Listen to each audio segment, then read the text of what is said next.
앤디 김 연방하원의원이 경선 라이벌의 전격 사퇴로 최초 한인 연방상원의원이 될 것이란 기대가 커지고 있습니다. 2006년생 선천적 복수국적자들은 3월 31일 이전에 국적이탈을 신청해야 불이익을 피할 수 있습니다. 도널드 트럼프 전 대통령이 뉴욕주 항소재판부로부터 절반 이하로 축소한 공탁금을 내라는 결정을 받아 중대 고비를 넘기고 있습니다. 미 연방교육위원회가 가짜 건강보험 플랜 피해자들에게 1억 달러를 환급해주는 조치를 취했습니다. 메가밀리언은 11억 달러, 파워블은 8억 달러, 이를 합해 당첨금이 19억 달러까지 오르면서 복권 열풍이 불고 있습니다.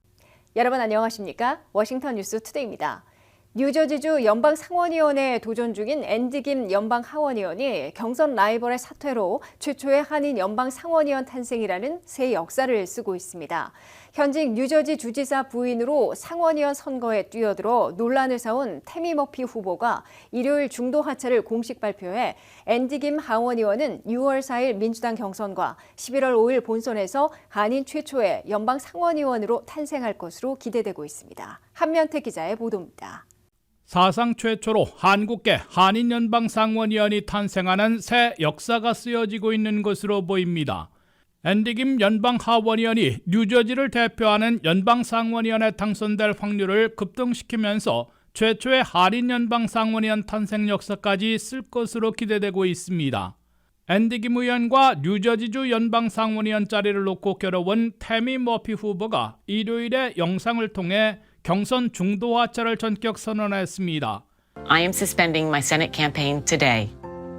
I have been genuine and factual throughout, but it is clear to me that continuing in this race will involve waging a very divisive and negative campaign, which I am not willing to do.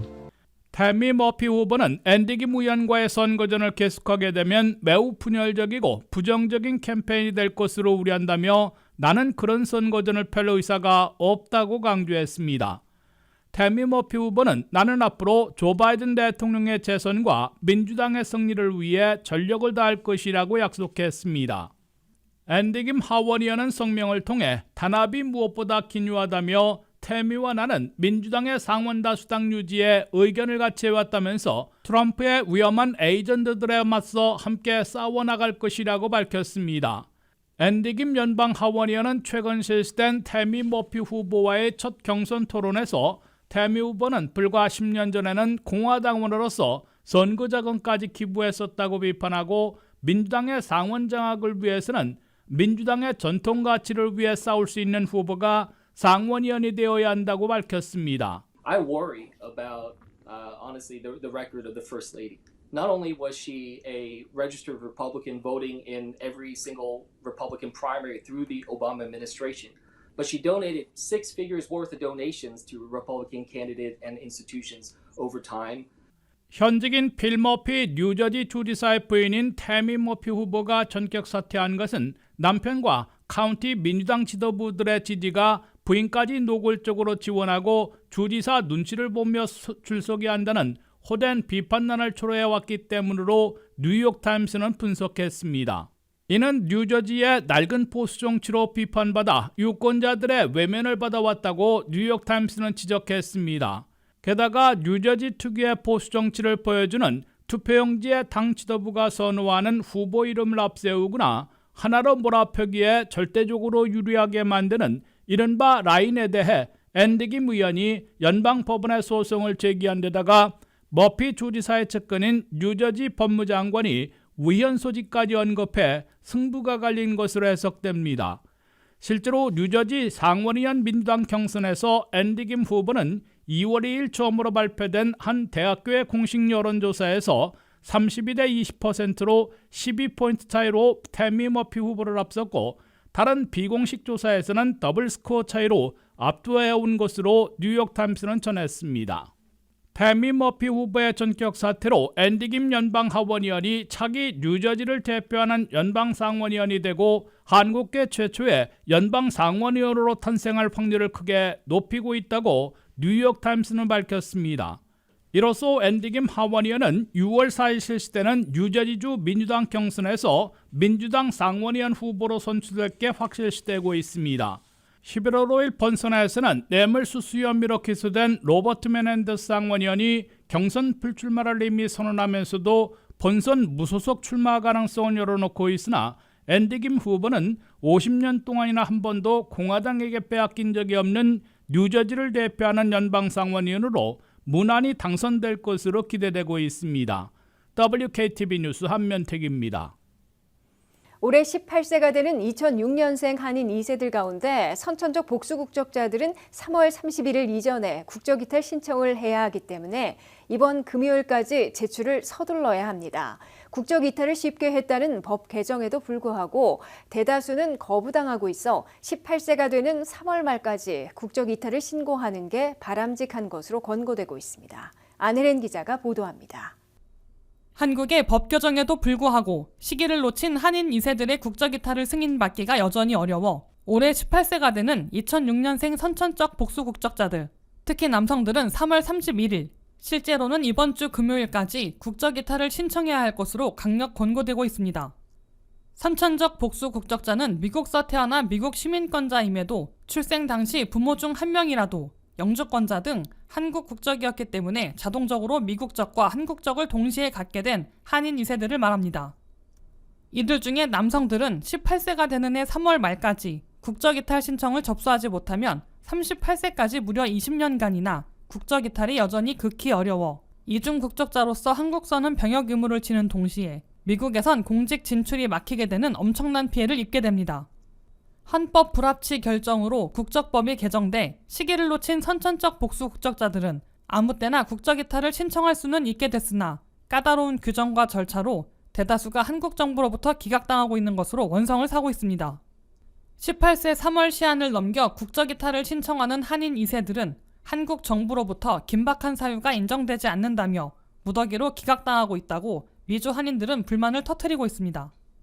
이들 한인 2세들은 미국 사관학교에 진학하거나 연방정부 기관 가운데 민감한 부서인 국무부, 국방부, 중앙정보국, 연방수사국 등에 취업하기 위해 한국적 이탈을 신청하는 것임에도 취업 전에 긴박함을 증명하라고 요구하고 있어 시기 상관없는 국적 이탈 가능 조항을 활용하지 못하고 있습니다.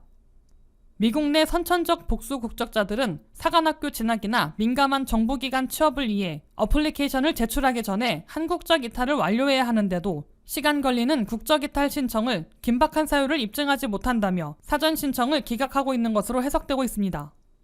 이 때문에 개정된 선천적 복수 국적자에 대한 국적 이탈 조항도 자동 말소 등으로 재개정해야 한다는 캠페인이 미주 한인사회에서 펼쳐지고 있습니다.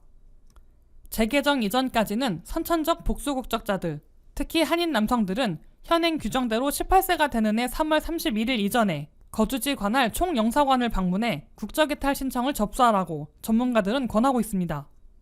2006년 이후에 태어난 선천적 복수 국적자인 한인 청소년들은 만 1세가 넘었을 경우 18세가 될 때까지 기다리지 말고 이른 시일 내 총영사관으로 가서 국적 이탈 신청을 하면 됩니다. 해당자들은 주미대사관 웹사이트에서 국적 이탈에 요구되는 신청서와 증명서 등 서류들을 준비한 다음 영사관에 출두해 국적 이탈을 신청해야 합니다. 또한 부모가 미국 시민권을 취득했을 경우 부모의 국적 상실 신고를 병행해야 합니다. 기본 증명서, 가족관계 증명서 등을 미리 준비하는 데에도 수일 걸리며 신청서를 접수한 후 한국 정부로부터 승인받는 데도 시간이 소요되기 때문에 가능한 빨리 서둘러야 할 것으로 보입니다. 만약 18세 되는 해에 국적 이탈 기회를 놓친 한인 2세들이 나중에 한국 정부로부터 예외도 인정받지 못할 경우 미국에서는 사관학교, 연방외교관, 수사기관, 정보기관 등에 진학 또는 진출하기 어려워지는 막대한 불이익을 당하게 됩니다. 정밀 신원 조회 시에 이중 국적임을 묻는 질문이 있는데 선천적 복수 국적자들은 미국적만 갖고 있다고 진술했다가 한국적도 있는 것으로 드러나면 허위 진술이 되기 때문에 불이익이나 처벌받을 수 있고 이중 국적을 고백하면 배제되는 불이익을 당할 수 있게 됩니다. 동시에 한국서 6개월 이상 장기 체류하거나 60일 이상 돈을 벌 경우 병역 대상자로 분류돼 한국 군대에 끌려가거나 병역 기피자로 처벌받을 수 있기 때문에 극히 주의해야 합니다. 다만 한인 2세가 국적 이탈 시기를 놓쳐도 1년 안에 6개월 이하의 단기로는 한국을 방문할 수 있고 한국 대학이나 대학원에 다니면 병무청 수학 허가를 받아 유학 기간에는 병역 의무를 부과받지 않습니다. WKTV 뉴스 안혜린입니다. 도널드 트럼프 전 대통령이 뉴욕주 항소재판부로부터 절반 이하로 축소한 공탁금 1억 7,500만 달러를 10일 안에 내라는 결정을 받아 재산 압류 등 중대 고비를 넘기고 있습니다. 트럼프 전 대통령은 뉴욕주 항소법원의 새 결정을 준수할 것이라고 밝혀 줄어든 공탁금을 납부할 수 있음을 시사해 항소심이 열리는 수개월 동안 재산 압류라는 모욕을 당하지는 않게 된 것으로 간주되고 있습니다. 도널드 트럼프 전 대통령이 공탁금 시한일에 예상치 못한 선물을 받아 재산 압류 위기에서 탈출하고 있습니다.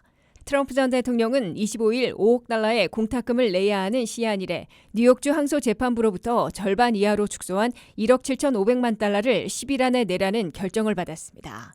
뉴욕주의 2심인 항소재판부의 5인 판사들은 1심 판사가 부과한 4억 5,400만 달러의 벌금에 대해 항소하는 데 필요한 공탁금으로 5억 달러나 25일 자정까지 납부하게 돼 있는 시한일에 1심 판사 측의 5억 달러보다는 절반 이하로 낮춘 대신 트럼프 측의 1억 달러 축소 요청보다는 높은 1억 7,500만 달러를 새로 설정했습니다. 도널드 트럼프 전 대통령은 즉각 나는 뉴욕주 항소재판부의 새 결정을 준수할 것이라고 밝혀 1억 7,500만 달러의 공탁금을 10일 안에 본드 회사의 보증금이나 본인의 현금으로 납부하게 될 것으로 시사했습니다. 도널드 트럼프 전 대통령은 특히 뉴욕주 항소재판부가 공탁금을 대폭 줄여준 것은 1심 판사가 얼마나 터무니없고 분노할 만한 거액을 공탁금으로 설정했는지를 보여준 것이라고 개탄했습니다.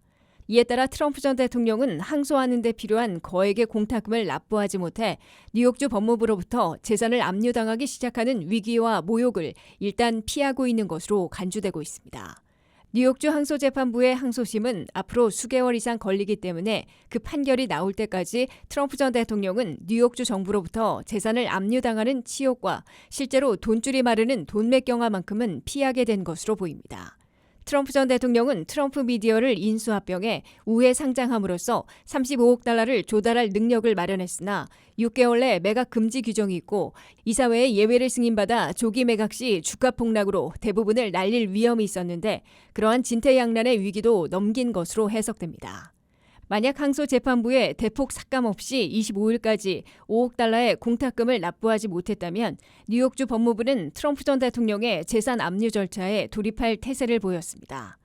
레티사 제임스 뉴욕주 법무장관 겸 검찰총장은 트럼프 전 대통령의 현금 동원에 쓰이는 은행 계좌와 주식 채권 브로커 계좌부터 동결할 준비에 착수했던 것으로 뉴욕타임스는 전했습니다. 또한 웨스트체스터 카운티에 있는 골프클럽을 우선 압류하려 고려했던 것으로 이 신문은 밝혔습니다. 뉴욕주 법무장관은 트럼프 전 대통령이 부동산을 압류당한 끝에 파산을 신청하게 되면 모기지 전액 변제가 우선시되면서 벌금 강제 환수액이 얼마 되지 않을 수 있다는 계산을 한 것으로 뉴욕타임스는 전했습니다. 이 때문에 뉴욕주 법무장관은 트럼프 전 대통령이 신속하게 현금화할 수 있는 예금 계좌나 주식, 채권 계좌부터 동결시킬 채비를 해온 것으로 뉴욕타임스는 밝혔습니다. 불법 부당 사업 관행을 단속하고 있는 FTC, 즉 연방교육위원회는 가짜 건강보험 플랜을 이용해온 피해자들에게 1억 달러를 손해배상으로 환급해주는 조치를 취했습니다. 이에 따라 베네피트 같은 회사들이 오바마 케어를 빙자한 가짜 건강보험 플랜을 팔아 거액을 사취해왔는데 그 피해자들 46만 3,600여 명이 $1,000 이상 환급받게 됐습니다. 김미영 기자가 보도합니다. 미국에서 기승을 부려 수많은 미국민들을 울려온 유사 또는 가짜 헬스케어 플랜들이 연방당국의 철퇴를 받고 있습니다. 불법, 부당사업 관행을 중점 단속하고 있는 FTC는 2022년 8월에 적발했던 가짜 건강보험 플랜에 대해 회사 측으로부터 1억 달러를 끌어내 피해자들에게 되돌려주는 조치를 취했습니다. FTC는 오바마 케어 등을 빙자한 가짜 건강보험을 속여 팔아 거액을 사취했던 베네피트 4등으로부터 1억 달러를 받아내 총 불이백이 $1,000를 넘는 46만 3,629명에게 환급해주기로 했다고 발표했습니다.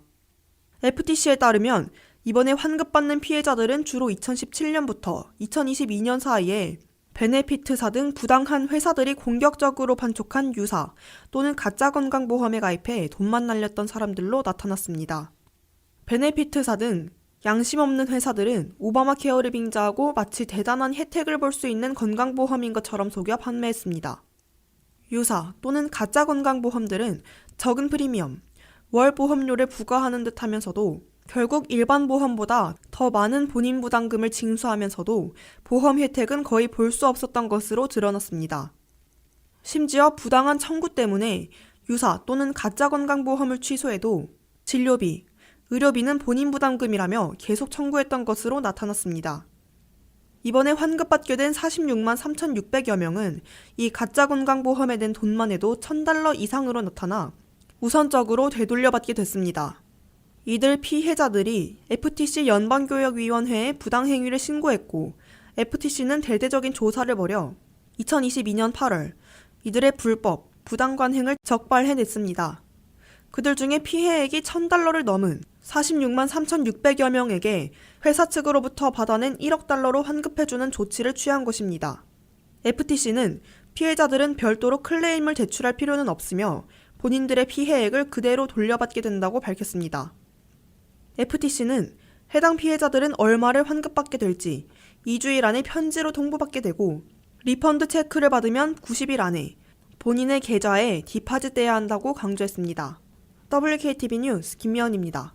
30번 내지 35번이나 1등 당첨자를 내지 못한 메가밀리언은 $11억, 파워볼은 $8억 달러인데 이를 합해 당첨금이 $19억 달러까지 치솟아 미전역에 복권 열풍이 몰아치고 있습니다. 이 메가밀리언은 지난해 12월 8일부터, 파워볼은 올 1월 1일부터 1등 당첨자가 나오지 않아 미국 복권 사상 8번째 많은 당첨금으로 급등했습니다. 류령화 기자의 보도입니다. 미국 내 45개 주와 워싱턴 DC에서 복권 열풍이 다시 몰아치고 있습니다.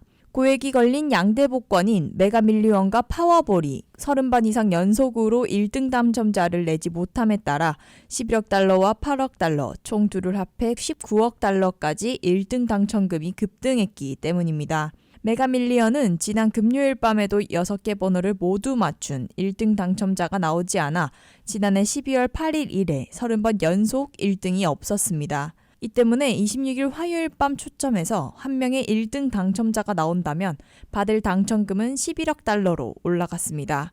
메가밀리언 1등 당첨자가 주로 선택하는 현금 일시불을 원할 경우 절반 정도인 $5억 2,580만 달러나 받게 됩니다. 그러나 메가밀리언에서 1등에 당첨될 확률은 3억 260만 분의 1로 나타났습니다. 파워볼에서도 올 1월 1일 거액이 당첨된 후에 35번 연속으로 1등 당첨자가 나오지 않았습니다. 파워볼에서 25일 월요일 밤 추첨에서 한 명의 1등이 나온다면 $8억 달러의 주인공이 됩니다. 파워볼 1등 당첨자가 역시 현금 일시불을 선택하면 3억 8,480만 달러를 받게 됩니다. 그러나 파워볼의 1등 당첨 확률은 2억 9,290만 분의 1로 나타났습니다. 메가밀리언과 파워볼을 합한 $19억 달러의 1등 당첨금은 미 복권 사상 8번째 많은 것으로 당국은 밝히고 있습니다. 메가밀리언과 파워볼은 한 장에 $2에 팔리고 있으며 6개 번호를 직접 고르거나 복권 기계에 의해 무작위로 자동 선택할 수 있습니다. 미국민들은 복권 1등 당첨금이 급등할 경우 수십 달러에서 수백 달러를 들여 대량으로 2가지 복권을 모두 사고 직장 동료들과는 단체 구입하는 사례를 보여주고 있습니다. 두 복권들은 모두 1등도 여러 명이 나올 수 있으며 1등 이외에도 여러 등수의 당첨금을 지불하고 있어 복권 열풍이 불 때에는 그로서리 스토어, 편의점, 주유소 등 복권 판매소들의 장사진 줄서기가 벌어지고 있습니다. WKTV 뉴스 류령화입니다. 이상으로 워싱턴 뉴스투데이를 마치겠습니다. 시청해주신 여러분 고맙습니다.